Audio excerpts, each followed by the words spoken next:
A few months ago, I uploaded a video where I talk about some things I found in the game files. It became my second most viewed video behind a speedrun of the demo, which indicates to me that more people are interested in finding out what's behind the scenes of this strange game. I realize now that I really only talked about the demo and the game files rather than shown anything. So today I'm going to show you pictures from the game files and hopefully give you an idea and some insight into what's going on with this strange biomechanical video game. In the interest of fairness, I'll only show you things that have been shown in the demo to avoid spoilers. Let's begin. First and foremost is the playable character. Scorn being a first-person game, the model itself doesn't have a head. And even in my Breaking Scorn video, I've managed to get the camera just well enough to see that a few times. You can see on his chest that he has taken damage, which sort of proves part of my theory on how he'll change throughout the game. How he got this damage is unknown, but it is quite severe. The arms also are quite interesting. You can see the lighter veins sort of transition into the more red veins, at least the larger tubes. Still, some much smaller, lighter veins cover up the red ones later on, but I do find that sudden, abrupt ending of them and the beginning of the red ones to be a bit interesting. As for the lower part of his body, not much is revealed through it. It looks like it should be more rigid, but as we've seen in the demo itself, it's actually quite flexible. This is all in stark contrast to his initial game model back in 2013 and 14, where you can actually see the section of his torso that rotates when he turns around. In fact, he sort of looks like an action figure. That's especially true with the early concept art, where his suit even has holes and engravings in it that look like they are areas on an action figure where they'd screw in the screws. On the new model, no such holes or engravings exist. The suit he wears, for lack of a better term, is pretty much solid and even seems to blend in with Scorn Guy's flesh around the arms and torso. To all the people who said the wrist key look reminds them of Assassin's Creed, it's actually a bit truer than you originally thought. The blade springs up around his ring finger, which if you've played the first game you might have noticed is the finger that Altair is missing in order to accommodate his hidden blade. Not a problem for Scorn people though. Just to show how much detail they put into this, they took time out of their lives to give him a chipped fingernail. Moving on to the creatures, the first one to examine is the bear. And they're probably the most well-known creature so far, simply because they've had most time in the game's media. What sticks out to me a lot is that the skin sort of looks like a very thin sack over just this mass of flesh. And I guess that's technically what we are too, but it's just so apparent with it sort of breaking up at these bulges of fleshy mass on its lower side and upper side. In the concept art for the bear, you can see that its head and its back is sprouting this red web stuff, and even it's around his feet. and the game demo strongly implies that when they die, it causes the red web to spread around because there's always masses of it found with chunks of their corpses.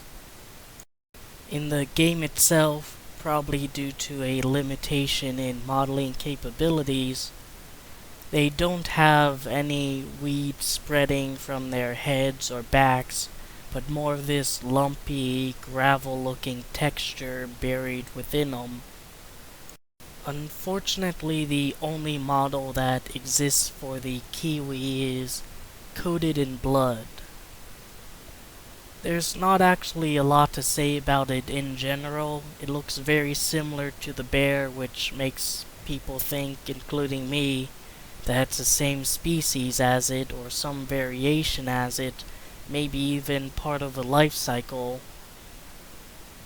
No idea why it has giant testicles hanging between its legs, but at least the name of it fits better with its look than the bear. Among many reasons to think the two creatures are related are their feet. Both the bear and the kiwi have 4 toes, but 2 of them in the center look to be fused together. Maybe this is some sort of natural mutation and they're evolving 3 toes, or maybe they're evolving 4 and had 3. Maybe it's a corruption, but in any case, it's just a bit of an oddity for both creatures in the game. And now for everyone's favorite, the worm, or sometimes better known as the ceiling penis. What instantly sticks out to me is that it looks very similar to the bear and kiwi as far as the fleshy bits and the skin goes. The skin is the same texture and has that sort of same breaking apart at the ends as you see on the bear and kiwi. And the flesh, while the texture may be slightly different due to how it's shaped, is pretty much the same thing you find in the bear and kiwi. So, are they the same species or variants of each other? Maybe the flying spore heads turn into one of the 3 based on where they land or what they're supposed to do. It could even be that all 3 were created by whatever Scorn guy is back before everything went to hell, and that explains why they all have a similar design. Same designer, similar design sort of thing. In any case, it's really nice to see this creature without being blinded and killed in a few seconds. It gives a lot of information, that's for sure.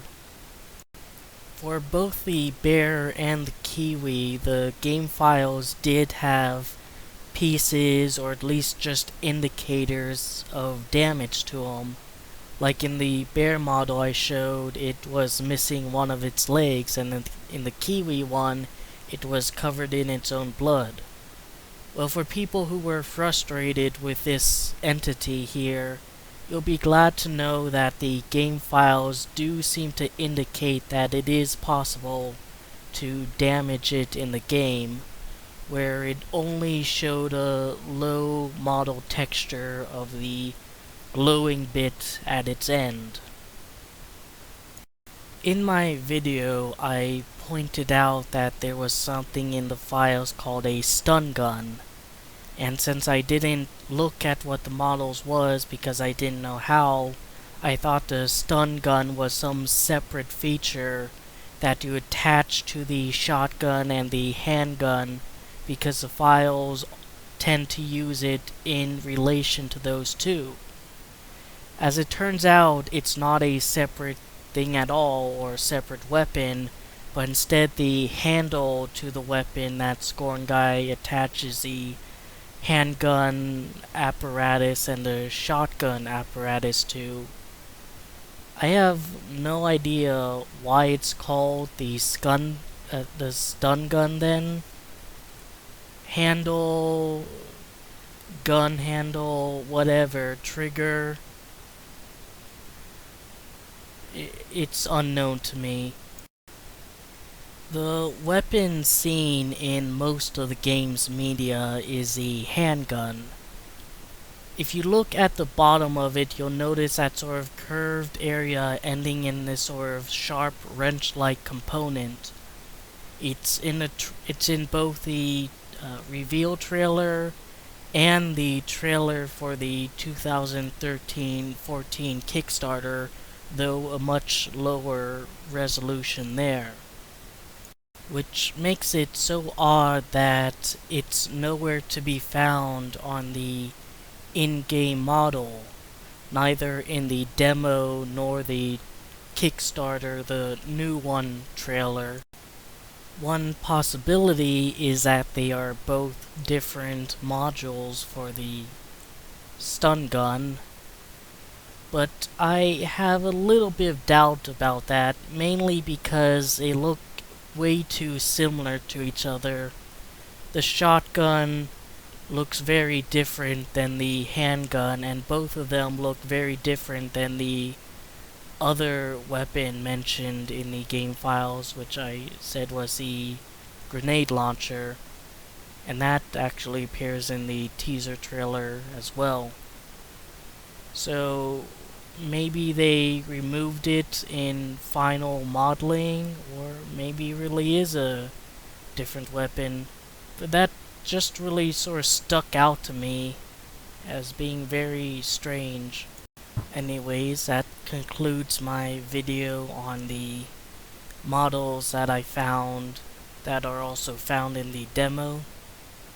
Maybe one day I'll also do a video on the models that aren't in the demo, but I still discussed in my other video. But until that day comes, I certainly hope you got an idea of what these things look like and learned a little bit about this game and its weird world. I'm fairly certain videos like this don't help the developers' ever-present fear of spoilers, but not many people watch these videos to begin with, so it should be alright. Take care.